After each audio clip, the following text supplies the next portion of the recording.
The Hindu current affair discussion. इस video में 23 अप्रैल और 24 अप्रैल के करंट अफेयर्स का डिस्कशन है। इस वीडियो के नोट्स PDF फॉर्मेट में आपको टेलीग्राम चैनल पर मिल जाएंगे, जिसका लिंक डिस्क्रिप्शन में दिया हुआ है। चलिए डिस्कशन स्टार्ट करते हैं। पहला टॉपिक है, ये आर्टिकल पब्लिश हुआ है द हिंदू में। ये डिबेट काफ़ी अभी पॉपुलर है कि who is supreme, constitution is supreme और पार्लियामेंट इज़ सुप्रीम और judiciary is supreme. Because recently आपने देखा होगा कि गवर्नर के एक्शन, गवर्नर जो बिल्स को डिले करते हैं या अनजस्टिफाइबल तरीके से प्रेसिडेंट के लिए लेजिस्लेचर के द्वारा पास किए हुए बिल को प्रेसिडेंट के लिए रिजर्व कर देते हैं, तो उससे जो स्टेट गवर्नमेंट्स हैं, जो डेमोक्रेटिकली इलेक्टेड स्टेट लेजिस्लेचर्स हैं, उनको खासा दिक्कत होती है। तो अभी रिसेंटली सुप्रीम कोर्ट ने एक जजमेंट दिया, उसमें एक टाइमलाइन फिक्स कर दी है जिसके अंदर गवर्नर और प्रेसिडेंट को उनके पास जो असेंट के लिए भेजे गए बिल हैं उन पर कोई ना कोई एक्शन लेना होगा। तो अभी रिसेंटली हमारे vice president mister Jagdeep Dhankhar ji ने एक कमेंट पास किया था कि the judiciary is accessing his power, is abusing his power and encouraging in the domain of legislature and executive। इनका ये कहना है कि जुडिशरी लेजिस्लेचर और एग्जीक्यूटिव के काम में दखल दे रही है। तो यूपीएससी पर्सपेक्टिव से यहाँ पे क्या चीज़ नोटिस करने वाली है, ये पॉइंट नोटिस करने वाला है कि who is supreme, whether it is parliament और कॉन्स्टिट्यूशन और जुडिशरी और the people of India. So in our setup of polity, the constitution is supreme. The constitution is supreme. Next topic है gravity gradiometer। इससे related article ये page number 7 पर publish हुआ है 23 अप्रैल को। इसमें एक टूल का यूज़ किया गया है, मेंशन किया गया है, ये है ग्रेविटी ग्रेडियोमीटर। ये पूरा आर्टिकल आप पढ़ लेना अगर काम का लगे तो, मुझे तो इसमें सिर्फ यही काम का लगा। इसको डिस्कस कर लेते हैं कि ग्रेविटी ग्रेडियोमीटर है क्या। ग्रेविटी ग्रेडियोमीटर इस तरह की एक डिवाइस होती है। ये बेसिकली किस काम आती है कि it measures the gravitational force between 2 points upon certain point. ठीक है, अब जैसे किसी भी जगह पे हो, मान लो अर्थ का, तो आपको पता है ग्रेविटेशनल एक्सेलरेशन क्या है, 9.8 मीटर पर सेकेंड स्क्वायर है ना। लेकिन अगर आपको अर्थ की सरफेस पर ही, मान लीजिए इस पॉइंट पर और इस पॉइंट पर अलग अलग पता करना हो कि ग्रेविटेशनल फोर्स कितना है, ठीक है। अब क्योंकि ग्रेविटी को क्या इन्फ्लुएंस करता है, mass. Gravity is influenced by mass. अब जहाँ पे ज़्यादा मास है वहाँ ग्रेविटेशनल फोर्स ज़्यादा होगा, जहाँ कम मास है वहाँ ग्रेविटेशनल फोर्स कम होगा, है ना। तो अलग अलग जगह पे अर्थ के सरफेस पर अलग अलग जगह पर ग्रेविटेशनल फोर्स की वैल्यू अलग अलग होती है ना। तो अगर आपको किन्हीं दो पॉइंट्स के बीच में ग्रेविटेशनल फोर्स को अगर मेज़र करना हो कि यहाँ पे ग्रेविटेशनल फोर्स कितना होगा और यहाँ पे कितना होगा, तो उसके लिए एक वेरी सेंसिटिव इंस्ट्रूमेंट की ज़रूरत होती है। ये होता है ग्रेविटी ग्रेडियोमीटर। ठीक है, ये कैसे काम करता है कि it measures the difference in gravitational acceleration between 2 near by points. Purpose क्या है, ये अर्थ के ग्रेविटेशनल फील्ड में छोटे से छोटे चेंजेस को भी डिटेक्ट कर सकता है। बेसिक प्रिंसिपल क्या है कि denser materials create a strong gravitational pull and less dense materials create a weaker gravitational pull. ठीक है, इसका यूज कहाँ होता है, बेसिकली प्रैक्टिकल यूज ज़्यादातर हम देखते हैं ऑयल एक्सप्लोरेशन में।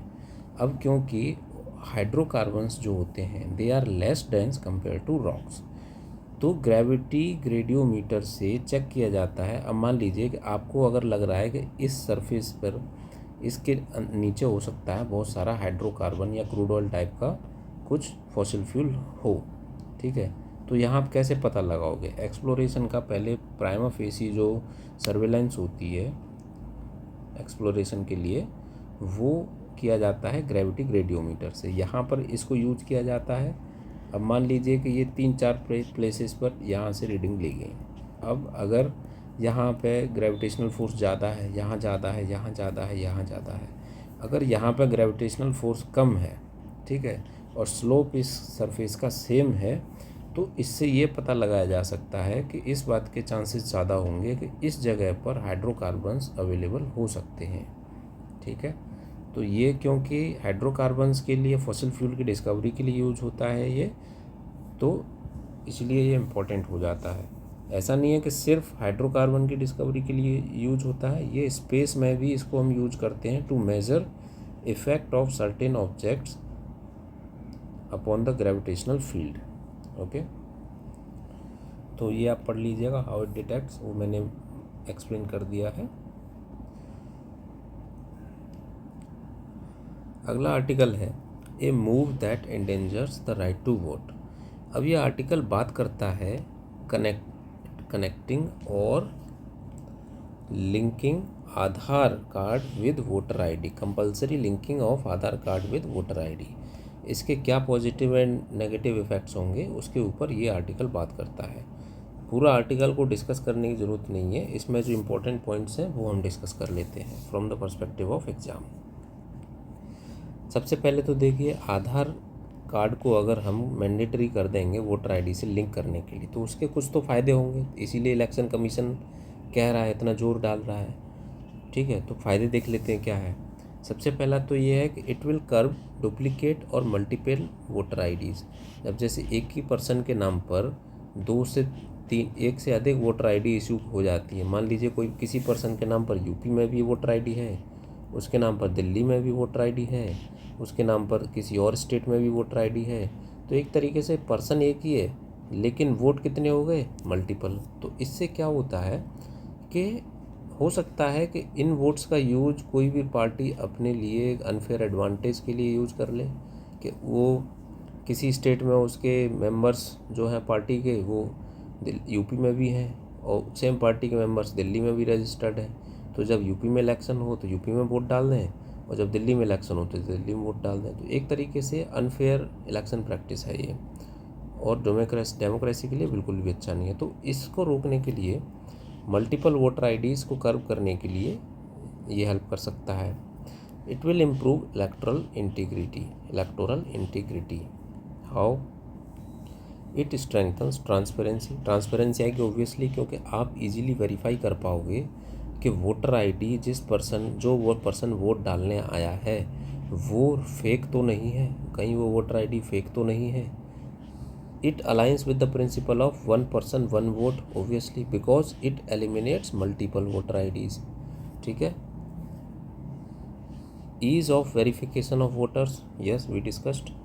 Enhance administrative efficiency because it simplifies the process of updating and changing voter details. अब मान लीजिए अगर आधार कार्ड वोटर आईडी से लिंक है, तो अगर किसी वोटर का एड्रेस चेंज हो रहा है, डोमिसाइल चेंज हो रहा है, मान लीजिए कोई यूपी से बिहार जा रहा है ना, परमानेंट रहने, अब वो यूपी में वोट डालने नहीं आएगा। नॉर्मल केस में क्या होगा कि यूपी में तो उसका वोट ऑलरेडी रजिस्टर्ड है, वो बिहार में जाके भी वोट अपना रजिस्टर करा लेगा, तो मल्टीपल वोटिंग हो गई। ठीक है, लेकिन अब क्योंकि आधार कार्ड पे जब एड्रेस चेंज होगा तो ये वोट जो है यूपी से हट के बिहार में शिफ्ट हो जाएगा। ठीक है, तो इसमें क्या है कि जो वोटर की जो डिटेल्स हैं उसको अपडेट किया जा सकता है easily. It supports electoral reforms. It is in line with election commission's efforts to modernise and digitise the electoral process. अभी तक हमने बात कर ली फ़ायदे क्या होंगे, अब हम बात कर लेते हैं इससे नुकसान क्या हो सकते हैं। पहला नुकसान तो है ऑब्वियसली प्राइवेसी रिस्क है। मान लीजिए डेटा अगर चोरी हो गया, किसी हैकर ने हैक कर लिया, या करप्शन का इशू कुछ हो गया, मान लीजिए किसी को डेटा लीक कर दिया गया, उस केस में क्या होगा। एक्सक्लूजन एंड डिसइनफ्रेंचाइजमेंट, इसमें देखिए क्या है कि अब आधार कार्ड सबके पास तो नहीं है। जो ट्राइबल एरिया हैं, जो ट्राइबल लैंड्स हैं, जो रिमोट एरिया हैं, ठीक है, वहाँ पे भाई लोगों के पास, लोग पढ़े लिखे नहीं है, लोगों के पास सर्विस सेंटर्स नहीं है, तो आधार नहीं बन सकते उनके इजीली, वहाँ नेटवर्क कनेक्टिविटी नहीं है, तो आप आधार से लिंक कैसे करोगे, पहली बात तो ये है। दूसरी बात यह कि जब आधार ही नहीं है तो लिंक कैसे कर लोगे। तो जिनके पास आधार नहीं है उनको तो वोट डालने का अधिकार चला गया ना, वो तो वोट नहीं डाल पाएंगे भाई। अगर मैंडेटरीली आधार अगर लिंक कर दिया जाए वोटर आईडी से तो वो तो वोट नहीं डाल पाएंगे। तो उनका क्या हो गया, एक्सक्लूजन हो गया एंड डिसइनफ्रेंचाइजमेंट हो गया, जो कि फ्रेंचाइजी राइट क्या है, एक कॉन्स्टिट्यूशनल राइट है। One person one vote is a constitutional right. Lack of legal backing and safeguards. In Supreme Court, the Puttaswamy case emphasized that Aadhaar should not be made mandatory for services unless backed by law. जब तक कि कोई parliament कोई इसके लिए कानून न बनाए तब तक आधार को किसी भी चीज़ के लिए मैंडेटरी नहीं किया जा सकता है। ये सुप्रीम कोर्ट ने पुट्टास्वामी केस में जजमेंट दिया है। Threat to electoral anonymity. अब देखिए, जब वोटर आईडी से आधार लिंक हो जाएगा तो बायोमेट्रिक की हेल्प से आप वोटर की आइडेंटिटी पता कर सकते हो। ठीक है, अब प्लान क्या है, काम कैसे करेगा वोटर आईडी और आधार लिंक। जब आप वोट डालने जाओगे तो आप अपनी बायोमेट्रिक से जो भी फिंगर है या थंब इम्प्रेशन है उसको रिकॉर्ड करोगे, फिर आप वोट डालने जाओगे। ठीक है, अब biometric data with persons name and address वहाँ अवेलेबल है, तो जो रूलिंग पार्टी है या कोई भी पर्सन इन इन्फ्लुएंस अगर इस डेटा को एक्सेस कर लेता है तो उसको तो पता चल जाएगा कि किस पोलिंग बूथ पर कितने वोट किसको पड़े हैं। तो एक तरीके से इलेक्टोरल जो एनोनिमिटी है उसके लिए खतरा है। नेक्स्ट है ethical and constitutional concerns. It raises issues related to right to privacy, equality and inclusion under article 14 and 21। Right to privacy तो आपने समझ गया, मान लीजिए हैक हो गया, लीक हो गया। इक्वालिटी एंड इंक्लूजन का क्या है, आर्टिकल 14 राइट टू इक्वालिटी है ना, तो इसका क्या है, इसका देखिए ये है एक्सक्लूजन। अगर एक्सक्लूजन है, मान लीजिए कि किसी के पास आधार कार्ड नहीं है तो इसका मतलब वो वोट नहीं डाल पाएगा, तो ये राइट टू इक्वालिटी का वायलेशन है। Aadhaar is not proof of citizenship, it is just a proof of address. Okay, Aadhaar is not a proof of citizenship. So अगर कोई डॉक्यूमेंट सिटीजनशिप का प्रूफ नहीं है तो आप उसके बेसिस पर कैसे कह सकते हो कि अगर ये डॉक्यूमेंट है तो आप वोट डाल सकते हो, अदरवाइज़ नहीं डाल सकते हो। तो ये अपने आप में ही गलत है। ठीक है, हिस्टोरिकल एविडेंस ऑफ हार्म।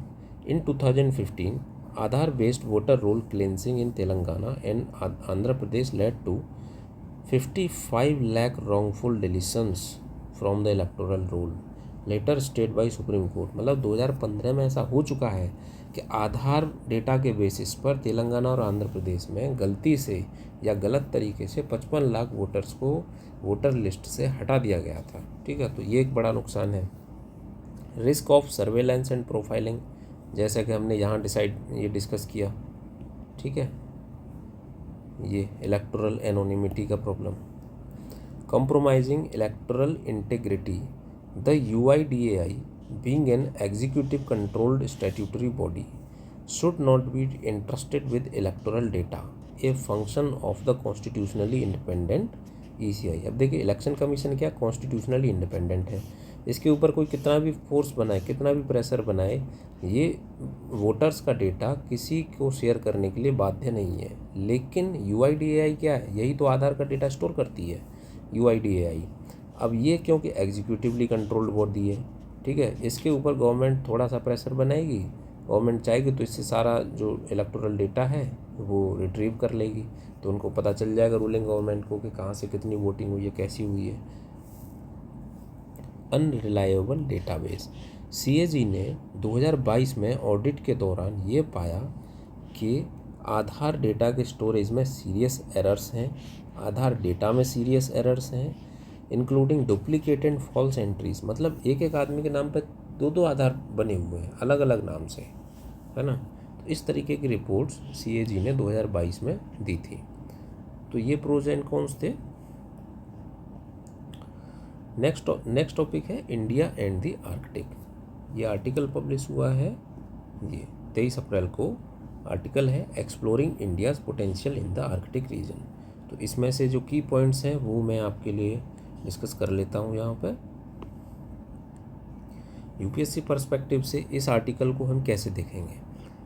सो पहले तो ये है कि इम्पोर्टेंस क्या है, आर्कटिक की हमें ज़रूरत क्यों इम्पोर्टेंस है? इम्पोर्टेंस है strategic. Climate change is rapidly melting Arctic ice. ठीक है, क्लाइमेट चेंज की वजह से आर्कटिक की जो आइस है वो पिघल रही है। इसकी वजह से क्या हो रहा है, अभी तक जो ऑयल एंड गैस के जो रिसोर्सेज थे, जो अभी तक हम नहीं यूज कर पाए थे, उनको अब वो एक्सपोज हो रहे हैं। अब वो एक्सपोज हो रहे हैं तो जो नेबरिंग कंट्रीज़ हैं वो अपना अपना डोमिनेंस वहाँ जमाने की कोशिश करेंगे। ठीक है, अब क्योंकि ये untapped oil and gas reserves हैं, जब ये मार्केट में आएंगे तो फॉसिल फ्यूल्स के जो रेट होंगे वो डाउन हो जाएंगे। ऑब्वियसली होने चाहिए, क्योंकि सप्लाई वर्सेस डिमांड का रूल, सप्लाई अगर ज़्यादा बढ़ जाएगी तो प्राइसेस कम हो जाएंगे।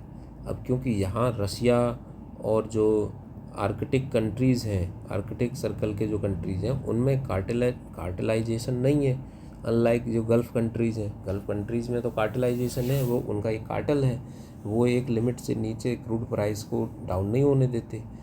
तो अब रसिया जो आर्कटिक सर्कल के जो कंट्री हैं वहाँ पे कार्टेल नहीं है, तो वहाँ पर सप्लाई और डिमांड का रूल प्ले करेगा। वहाँ पे सप्लाई ज़्यादा होगी तो क्रूड ऑयल के प्राइसेस कम हो जाएंगे।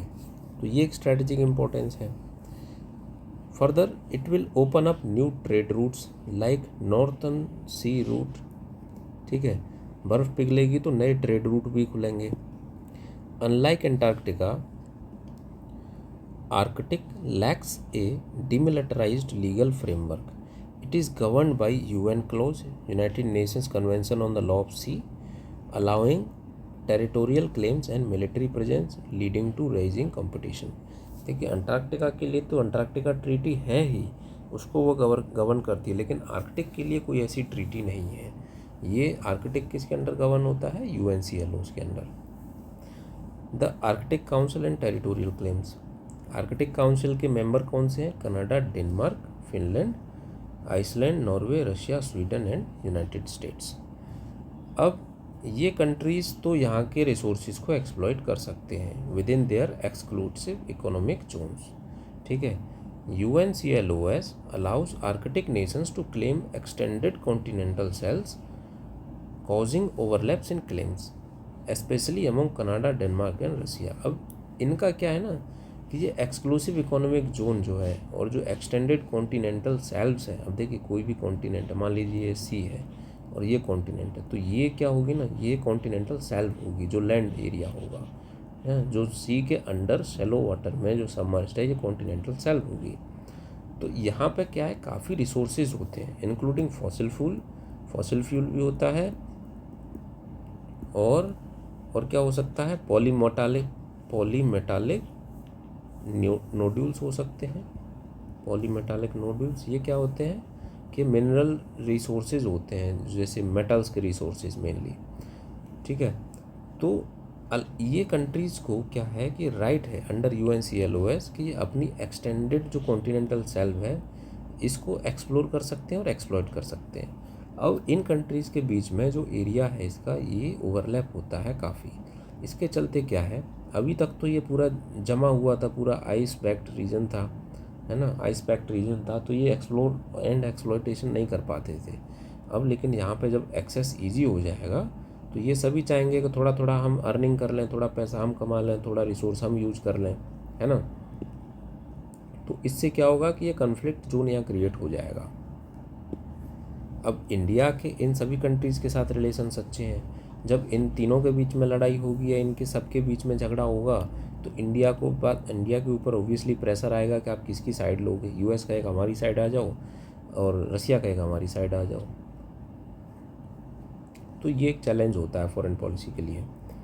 The Arctic holds 13% of undiscovered oil and 30% of untapped natural gas, making it a resource hotspot. Greenland's rare earth deposits are drawing global attention. Key geopolitical conflict क्या है कि कनाडा तो claim करता है international waters, the US calls it an international strait, है ना। जो north west passage है, कनाडा कहता है कि इंटरनेशनल वाटर है, यहाँ पे सबको पैसेज अलाउ होना चाहिए। US कहता है कि इंटरनेशनल स्ट्रेट है, यहाँ पे कंट्रोल रहना चाहिए नेबरिंग कंट्रीज़ का। रसियाज आर्कटिक एक्सपेंशन, रसिया आर्कटिक में एक्सपेंशन करना चाह रहा है। ग्रीनलैंड कंट्रोवर्सी क्या है, यूएसए कहता है कि हमें ग्रीनलैंड दे दो, अभी रिसेंटली जो ट्रंप ने बोला है। नेटो रसिया टेंशंस ऑलरेडी हैं। Finland and Sweden joining NATO post Ukraine war has intensified military buildup in the Arctic region. Future outlook क्या है, Arctic is becoming a new theatre of geopolitical competition involving NATO, Russia and China. Climate change, energy demands and shipping ambitions will make the region a flashpoint in international relations। अब India के क्या interest हैं देखिए Arctic में। सबसे पहला तो है साइंटिफिक एंड स्ट्रेटजिक इंपॉर्टेंस है। स्ट्रेटजिक इंपॉर्टेंस अभी हमने डिस्कस किया। साइंटिफिक ऑब्वियसली हमें ग्लेशियोलॉजी, ओशिनोग्राफी, एटमॉस्फेरिक साइंसेज की स्टडी के लिए चाहिए तो हमें वहाँ जाना पड़ता है। इकोनॉमिक एंड ट्रेड प्रॉस्पेक्ट्स हैं। एनर्जी सिक्योरिटी के पर्सपेक्टिव से natural gas and crude oil, rare earth access, northern sea routes, ये अभी हमने ऊपर डिस्कस किया। डिप्लोमेटिक एंड जियोपॉलिटिकल इंगेजमेंट अभी हमने डिस्कस किया। अलग अलग कंट्री में जब झगड़ा होगा तो हमारे ऊपर प्रेशर आएगा अलाइन होने के लिए, जो हम होना नहीं चाहते obviously. Strategic collaborations with Russia, participation in Arctic LNG projects with Norway, focus on polar science cooperation and environmental monitoring. Balancing power, India needs to balancing power considering its strategic, keeping its strategic autonomy। Alright, India ने Arctic में क्या क्या step लिए हैं। एक तो scientific research and climate monitoring के लिए कौन से स्टेशन हैं, Himadri, IndArc and NCPOR। Arctic India की जो आर्कटिक पॉलिसी है उसके 6 पिलर हैं, कौन से, climate and environmental protection, scientific research and these 4। Energy and economic engagement, Russia के साथ इंडिया बढ़ा रहा है। रेयर अर्थ पार्टनरशिप कर रहा है ग्रीनलैंड के साथ में। Monitoring Arctic shipping lens for trade diversification. Diplomatic participation क्या है, रसिया के साथ है, नॉर्वे के साथ, कनाडा के साथ। कनाडा के साथ अभी थोड़ा रिलेशन अच्छे नहीं है लेकिन पहले था। Capacity building and future initiatives, India need to invest in Arctic ready technology like ice class ships. अब देखिए इंडिया के पास एक भी आइस क्लास शिप नहीं है, जो आइस ब्रेकर्स होते हैं वो एक भी नहीं है। अब इंडिया चाहता भी है कि रसिया के साथ कोलैबोरेट करके थोड़ा बहुत एक्सप्लोरेशन करने का, वो तो भी नहीं कर सकता है क्योंकि इंडिया के पास रिसोर्सेज नहीं है, आइस क्लास शिप्स नहीं है। अब देखिए नेक्स्ट आर्टिकल है, ये आर्टिकल जो है 24 अप्रैल को पब्लिश हुआ है, मतलब आज पब्लिश हुआ है, हीट वेव से रिलेटेड है। ये पेज नंबर 7 पर पब्लिश हुआ है। Experts seek right to cool for informal sector workers. देखिए राइट टू कूल एक इम्पॉर्टेंट डिबेट है अभी इस टाइम पे। इस आर्टिकल को डिस्कस कर लेते हैं, हीट वेव से रिलेटेड क्या इंपॉर्टेंट पॉइंट्स हैं। Can heat wave become a humanitarian crisis? Let's discuss. Heat wave is not just a weather event but it is a disaster. इस पॉइंट को जस्टिफाई करने के लिए आप क्या कहेंगे? Heat waves have evolve from seasonal phenomena to recurring disasters. They disproportionately impact the poor, informal workers, elderly, children and those with pre existing health conditions. मतलब death toll may rise in heat wave in these days. It has disproportionate impact on informal workers because they lack cooling facilities, cooling infrastructure. Over 80% of Delhi workers are in the informal sector, including street vendors, construction workers, rag pickers. These workers face severe health risks like dehydration, heat stroke, kidney failure and even death. Greenpeace India की report के हिसाब से 61% of street vendors lost over 40% of income during heat waves. 75% lacked access to cooling infrastructure. Gendered impact, इसका कोई gender based impact भी होता है क्या? हाँ, 82% of working women in India are in informal labour. 82% जो महिलाएं हैं इंडिया में वो इनफॉर्मल लेबर में हैं। Often with lower access to shade, water and sanitation. Women also bear the burden of unpaid care work. अब देखिए महिलाएं जो घर में काम करती हैं वो एक तरीके से उनका केयर वर्क ही है जो कि लार्जली अनपेड होता है। कोई शायद ही नोटिस करता है कि भाई इसके बदले हमें कुछ कंपनसेशन इनको मंथली स्टाइपेंड टाइप से देना चाहिए। ये लार्जली अनपेड होता है। अब खाना बनाने में, घर का काम करने में, अब घर के रूम्स में तो एसी हो सकते हैं, लेकिन घर के हॉल्स में एसी नहीं हो सकता, किचन में नहीं हो सकता, इन सब जगहों पे तो भाई बहुत गर्मी लगती है। ठीक है, तो इसका ज़्यादा इम्पैक्ट किसके ऊपर होता है? मोस्टली लेडीज़ के ऊपर, महिलाओं के ऊपर, making them specially vulnerable. Institutional neglect and policy gaps. Existing frameworks like India Cooling Action Plan recognize cooling as a developmental need but lack equitable access provisions। इसके अंदर ये तो है कि जो भी डेवलपमेंट होगा उसके अंदर कूलिंग एज ए फैक्टर को कंसिडर किया जाएगा, ठीक है, फॉर द डिज़ाइन पर्पस, लेकिन एक्सेसिबिलिटी कैसी होगी इसके लिए ये ठीक से बात, ये मतलब प्रॉपर तरीके से यहाँ पर मेंशन नहीं किया गया, इसको डिस्कस नहीं किया गया इस प्लान में। There is no legal recognition yet of right to cool under fundamental rights. अब राइट टू कूल के अंडर देखिए क्या आ सकता है। राइट टू कूल के अंडर आ सकता है experts advocate for a legal framework that insurance thermal comfort as right under article 21 right to life. इसके अंडर क्या आ सकता है? राइट टू कूल के अंडर क्या आ सकता है? Shaded public spaces, cooling infrastructure at work places. मतलब ये प्रोविजंस हैं कि अगर राइट टू कूल एक बेसिक राइट माना जाए तो क्या क्या इंतजाम होने चाहिए। ठीक है, ज़्यादातर छायादार जगह होनी चाहिए पब्लिक प्लेसेस में, वर्क प्लेसेस में एटलीस्ट कूलिंग इंफ्रास्ट्रक्चर होना चाहिए, कूलिंग एसी टाइप कुछ तो हो। इमरजेंसी रेस्पॉन्स प्लान होना चाहिए for red alert heat wave days, है ना। IMD warning and escalation risk. IMD ने प्रिडिक्ट किया है higher than normal number of heat wave days these days. Urgent need for humanitarian interventions क्या है? Paid heat wave leave होनी चाहिए for outdoor workers, है ना। मतलब हफ्ते में एटलीस्ट उनको एक दिन एक्स्ट्रा रेस्ट देना चाहिए, बस इसीलिए कि वो अपने आप को थोड़ा मेंटेन कर पाए, अपनी बॉडी को थोड़ा कूल कर पाएँ घर पर रह के, उतना हीट स्ट्रेस बॉडी को न झेलना पड़े। Free water ATMs at labour hubs. ये फॉर्डर पॉइंट्स हैं। देखिए आप ऐसे वगैरह लिखेंगे या GS के क्वेश्चन वगैरह लिखेंगे तो इस तरीके के सजेस्टिव पॉइंट्स आप यूज कर सकते हैं, ये सजेशंस हैं, ठीक है। Shaded canopies and cooling shelters in high traffic areas, mobile cooling stations with fans and first aid, है ना। Call for gender responsive urban planning. Urban infrastructure must be made inclusive and accessible for women equipped with safe water access, rest areas and clean sanitation।